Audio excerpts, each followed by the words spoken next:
Hi guys, it's Amy from My Sewing Box again. Today we're going to talk about pins.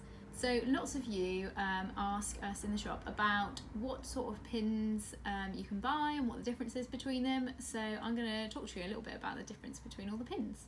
So the most common pins that most people have in their sewing box are Dressmakers pins. So they are quite long, fairly thin. They've got a little metal head on them. I don't know if you can see. And they're not that easy to see in your fabric, but they're quick to put in and out. And if you've got to put lots of pins in for your garment, then they're quite quick and easy to put in and out. You also get quite a lot on a pack normally, so they'll do you for most projects. The other quite common pins that you'll find are things like flower head pins, or flat head pins they call them as well. And these have big colourful sort of plastic heads on them. So they're great for marking. So if you're using pins to kind of designate an area that you want to sew to, or iron or press or iron to, then they're really good because they're obviously easy to see. One of the other sorts of pins that lots of people like, and these are my favourite type of pins, are what we call glass head pins. So you can get cheaper versions of these that have plastic heads, but the best thing about the glass head pins is that you can iron over them. So if you're working on something tricky and you need to press it, you don't have to worry about where the pins are in it. You can just iron over the whole of it and they won't melt under your iron. And they sort of come in standard lengths, so these sort of normal, similar lengths to the dressmaking pins.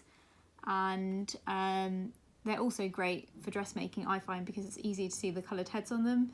They have all different coloured heads, and they're just easy to find and easy to mark with as well.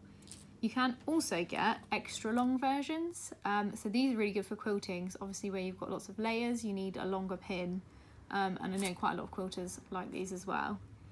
Then there's other pins that you can get. They're a little bit more specialist, so you go into things like lace pins. You can also get T-head pins, and they're very specific to the fabrics you use.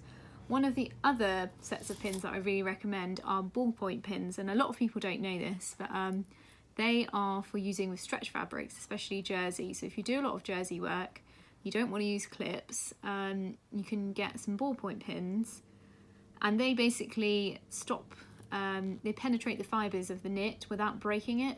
So you're going sort of in between the layers of the knit, and that means that you get less holes in your jersey, which is what you want, because you don't want to have holes in it when you're wearing it either, and it falling apart.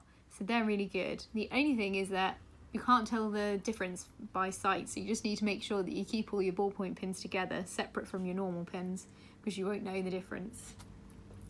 So that's pins for you. Make sure you've got a nice little pin cushion. I love this little bee one. And you've got a little magnetic needle and pin holder. They're really good as well to have as you're taking them out of the machine. And that's your pin sorted.